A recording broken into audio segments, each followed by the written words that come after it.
Hello everyone, आज हम करने जा रहे हैं the water prevention and control of pollution act 1974।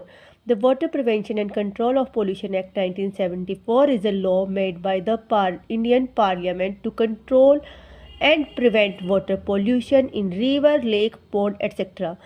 Indian parliament ने ये 1974 में ये एक्ट बनाया प्रिवेंट करने के लिए वाटर पोल्यूशन को रिवर, लेक और पॉन्ड में।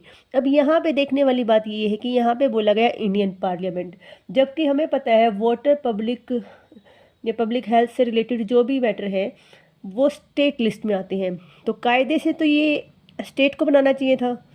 लेकिन हमने हमारे आर्टिकल 252 में पढ़ा है कि पार्लियामेंट लॉ जब बना सकती है जब दो या दो से ज़्यादा स्टेट लेजिस्लेशन रिक्वेस्ट करे पार्लियामेंट को। तो यहाँ पे भी ऐसा ही हुआ था, काफ़ी सारी स्टेट ने रिक्वेस्ट करी थी कि लॉ बनाओ, तो ये लॉ फिर इंडियन पार्लियामेंट ने बनाया, किस लिए? प्रिवेंट करने के लिए वाटर पोल्यूशन को रिवर, लेक और पॉन्ड्स एटसेट्रा में। तो it also set up special government bodies to keep an eye on pollutions and punish polluters. तो इस एक्ट के अंदर स्पेशल गवर्नमेंट बॉडीज़ बनाई गई जो कि अपनी नज़र रखती हैं पोल्यूशन पे और पनिश करती हैं जो कि पोल्यूशन करते हैं, क्रिएट पोल्यूटर्स हैं जो उनको। This law is India's water safety rule book.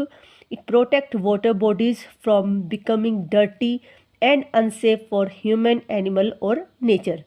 तो अब यहाँ पे ऑब्जेक्ट की बात कर लेते हैं हम। यहाँ पे the main object of water act 1974 are to stop water pollution. It aim to water pollution को स्टॉप करना, सबसे पहला मेन ऑब्जेक्ट तो यही होएगा।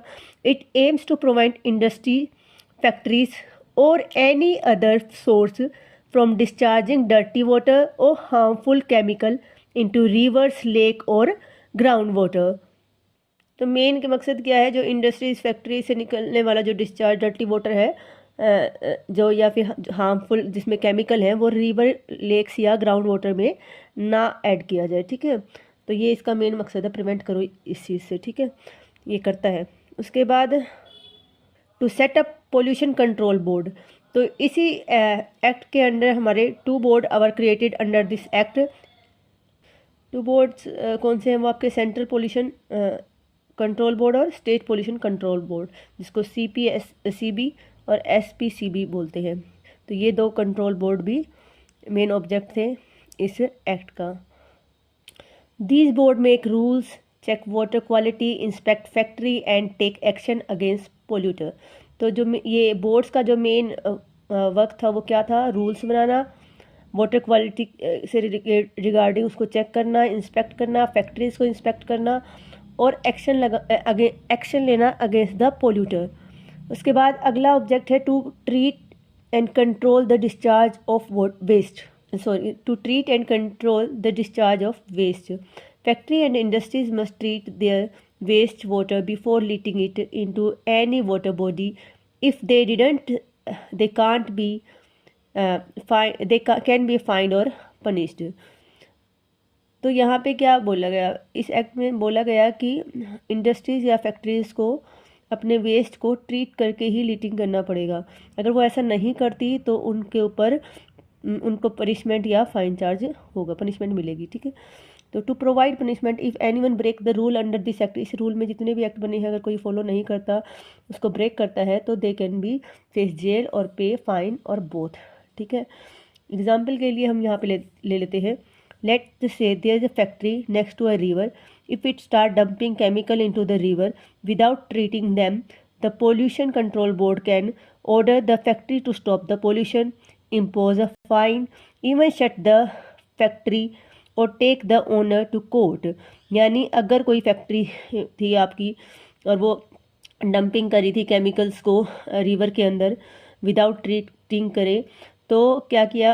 कंट्रोल बोर्ड ने क्या कर सकता है? या तो वो ऑर्डर कर दे कि फैक्ट्री को ऐसा पोल्यूशन ना करे, या इम्पोज कर सकती है फाइन, या उसको फैक्ट्री को बंद करवा सकती है, या ओनर को कोर्ट में भी लेके जा सकती है। वाटर एक्ट 1974 क्लीन कहता है कि वाटर को क्लीन करना, पोल्यूशन कंट्रोल बोर्ड सेट किया और क्या किया? पनिशमेंट फॉर पोल्यूटर, और पोल्यूटर के लिए पनिशमेंट तय की।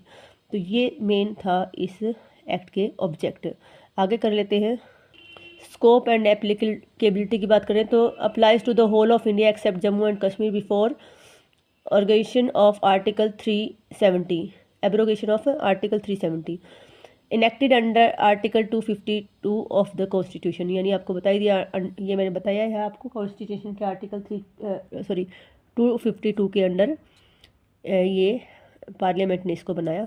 ये सब कुछ इसके अंदर है। उसके बाद हम कर लेते हैं इसके सेक्शंस के बारे में। जो सेकंड सेक्शन है वो आपको डेफिनेशन के बारे में बताता है। मेन डेफिनेशन हम यहाँ पे कर लेते हैं। पोल्यूशन की डेफिनेशन है any contamination of water like throwing chemical waste or harmful substance that make water harmful to health, unsafe for domestic, commercial or agriculture use, dumping, example के लिए dumping factory waste into a river cause water pollution.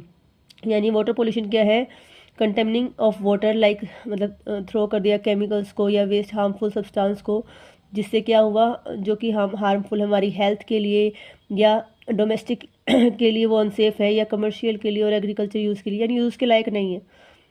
इस तरीके से water के अंदर कुछ आपने chemicals डाल दिए हैं या फिर कोई हार्मफुल सब्सटेंस ऐड कर दिए हैं तो उसको हम पोल्यूशन बोलेंगे।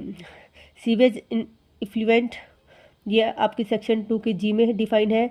वेस्ट वाटर फ्रॉम हाउस और toilet, example water from your homes bathroom pipes going into drain. ठीक है। ट्रेड इफ्लुएंट, ये आपका है 2 की के में। Waste water from industries factory etcetera, a dye factory, example के लिए dye factory releasing coloured water into a near by pond. Stream section 2 के जे में डिफाइन है इसकी डेफिनेशन। स्ट्रीम मतलब not just a river, it include river water course, inland water या substantial water जिसको ground water भी बोलते हैं। So even if someone pollutes a well it is covered. तो ये इन सब को ये स्ट्रीम बोला गया है। अगर कोई विलफुली ऐसा कोई इसको पोल्यूट करता है तो वो सब इसके अंदर कवर किए जाएंगी। अथॉरिटी अंडर द एक्ट, अब अथॉरिटी कौन सी बनाई गई? सेंट्रल पोल्यूशन कंट्रोल बोर्ड और स्टेट पोल्यूशन कंट्रोल बोर्ड। तो सेक्शन 3 में सेंट्रल पोल्यूशन कंट्रोल बोर्ड के बारे में बताया है गया है कि सेंट्रल गवर्नमेंट को सेक्शन 3 के अंडर कॉन्स्टिट्यूट किया गया है सेंट्रल गवर्नमेंट द्वारा central pollution control board. Function की बात करें तो सेक्शन 16 में इसके फंक्शन डिफाइन है। ये क्या क्या काम करता है? ये करता है advise the central government, example के लिए if the government want to make rule for cleaning major river like Ganga और यमुना, तो जो हमारा सेंट्रल पोल्यूशन कंट्रोल बोर्ड है वो एक्सपर्ट की एडवाइस देगा। ठीक है। Coordinate with state government, coordinate करता है स्टेट गवर्नमेंट के साथ वाटर पोल्यूशन से प्रिवेंट करने के लिए। Conduct investigation and research, research on how to treat industries influent using eco friendly method. ठीक है। Set water quality standard, CPCB define how much oxygen, pH level and purity must be present in drinking water। उसके बाद publish data and reports, जो CPCB है publish करता है information and statics about water pollution, example के लिए annual report on the quality of river water across India. तो ये सब किसके काम है? हमारे सेंट्रल पोल्यूशन कंट्रोल बोर्ड के। इसके फंक्शन हमारे सेक्शन 16 में डिफाइंड है और इसका कॉन्स्टिट्यूशन जो ये बन ये खुद जो है ये बोर्ड हमारा सेक्शन 3 में डिफाइन है। और क्या काम है अगर हम CPC की बात करें तो सेट लेबोरेटरी, तो ये क्या करता है? Establish central laboratory for testing water and analysing pollution sample, example a central labs in Delhi where water samples from different states are tested. ठीक है। उसके बाद हम कर लेते हैं स्टेट पोल्यूशन कंट्रोल बोर्ड, जिसको हम SPCB बोलेंगे। ठीक है। कॉन्स्टिट्यूशन बाय स्टेट गवर्नमेंट, ये हमारा सेक्शन 4 में डिफाइन है कि state pollution control board state government के द्वारा कॉन्स्टिट्यूट किया गया है। उसके बाद फंक्शन की बात कर ले इस बोर्ड के, तो फंक्शन इसके सेक्शन आपके 17 में डिफाइन है। क्या क्या काम करता है स्टेट पोल्यूशन कंट्रोल बोर्ड? तो plan programmes for controlling water pollution, तो जो आपका स्टेट पोल्यूशन कंट्रोल बोर्ड है वो plan programmes for preventing and controlling water pollution at the state level. Example के लिए हम समझ लेते हैं KSPCB in Punjab launching a programme to clean village pond. Inspect, दूसरा इसका फंक्शन क्या है, इंस्पेक्ट सीवरेज और ट्रेड इन्फ्लुएंट। तो SPCB inspect factories, treatment plant etcetera to check it their waste in polluting water. Grant to cancel consent to industries. No industry or person can discharge sewage or trade effluent into water body without prior consent of SPCB. ठीक है। Development for treatment, तो SPCB help in developing new techniques for proper treatment of water and sewerage. तो ये उसके सब काम है आपके किसके, स्टेट पोल्यूशन कंट्रोल बोर्ड के। सेक्शन 25 कहता है कि you need permission before polluting.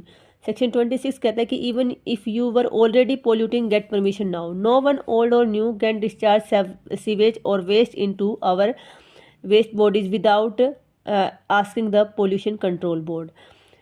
It ensure accountability, monitoring and environmental safety. Body power of the boards, power to obtain information.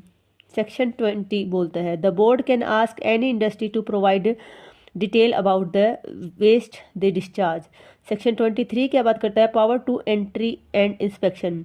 Official can enter any premises, inspect machinery, check samples. Power to take samples, section 21 बोलता है कि they can collect water और influent sample and test them. Example के लिए board official test water from a paper factory outlet to check for pollution. Consent mechanism की बात करें section 25 और 26 की, तो no one can discharge sewage और industrial influent into a stream, well, sewer और land without permission from the state board. Example के लिए a textile industry want to discharge coloured water into a near by nala, it must get prior consent from SPCB else it is illegal. अब section 25 का 3, 4, 5, 6 में power of SPCB दे रखी है। SPC can carry out inspection of the site. SPCB can refuse consent if pollution may occur. SPCB can impose condition for consent. Consent can be revoked, varied और modified later for valid reason. अब section 25 का 8 violation consequence के बारे में बताता है। If any person discharge sewage और influent without consent, it is punishable offence under section 43 and 44। Punishment क्या है आपकी, 3 मंथ टू 6 ईयर हो सकती है, प्लस में fine. Penalty for discharging without consent section 43 के अंदर है इम्प्रिजनमेंट अप टू 3 मंथ और फाइन अप टू ₹10,000 और both. If continuing offence extra fine और ₹5,000 पर डे। एग्जाम्पल के लिए if a factory discharging waste without consent, penalty applies. Penalty for failing to comply with board direction section 41, 42, 44। Imprisonment and और fines depending on the offence can go up to 7 year with the fine if pollution continue. तो MC Mehta versus Union of India का Ganga pollution case है हमारे पास। Supreme Court order tanners to install treatment plant, polluter pay principle introduce, win for environmental law enforcement. तो ये हमारे MC Mehta versus Union of India की कुछ मेन पॉइंट है यहाँ पे। अब मेन सेक्शन हम यहाँ पे रिवाइज कर लेते हैं एक बार। पोल्यूशन की जो हमारी डेफिनेशन है वो 2 की E में डिफाइन है। कंसेंट ऑफ डिस्चार्ज हमारा 25 और 26 में है। सेंट्रल बोर्ड हमारा फंक्शन इसका कॉन्स्टिट्यूशन है हमारा 3 में सेक्शन में, और इसके फंक्शन है 16 में। इसकी कॉन्स्टिट्यूशन हमारे है सेक्शन 4 में, और इसके फंक्शन है 17 में स्टेट बोर्ड के। पेनल्टी फॉर वायलेशन हमारा 43 सेक्शन में। पावर टू टेक सैंपल्स के हमारे है 21 सेक्शन में। केस हमारा मेन है MC मेहता का पोल्यूटर पे प्रिंसिपल, जहाँ से निकल के आया। आई होप आप सबको समझ आया होगा। Thank you.